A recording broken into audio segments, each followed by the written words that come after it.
ایک بہت ہی بڑے گھنے جنگل میں ایک رحم دل خرگوش رہتا تھا۔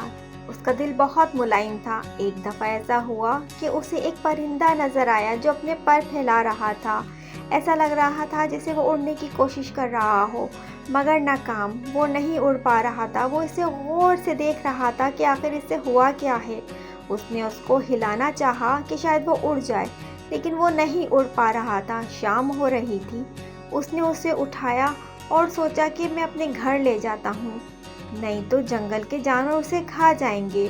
اور وہ پھر اس کو اپنے گھر کی طرف لے گیا تاکہ میں اس کو سیو کر سکوں، اس کو بچا سکوں۔ اور پھر ایسا ہی ہوا۔ اس نے اس کی بہت خدمت کی، اس کو اچھے سے رکھا، اس کا بہت خیال رکھا، اسے اپنے ہاتھ سے کھانا کھلاتا تھا، دانا کھلاتا تھا اسے۔ اس طرح سے وہ اس کی بڑی دیکھ بھال کرتا تھا۔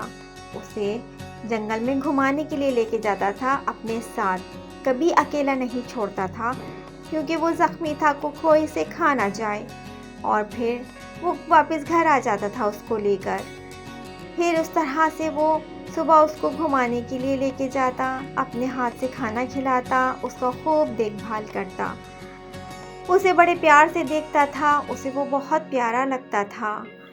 جب اس نے دیکھا تو اس کا پر ٹھیک ہو چکا تھا، وہ اڑنے کے قابل ہو گیا تھا، اس کے جانے کا وقت آ رہا تھا۔ خرگوش بہت زیادہ اداس ہو رہا تھا۔ اس نے اس سے ہاتھ ملایا اور کہا، اپنا بہت خیال رکھنا اور میری کبھی ضرورت پڑے تو ضرور آنا۔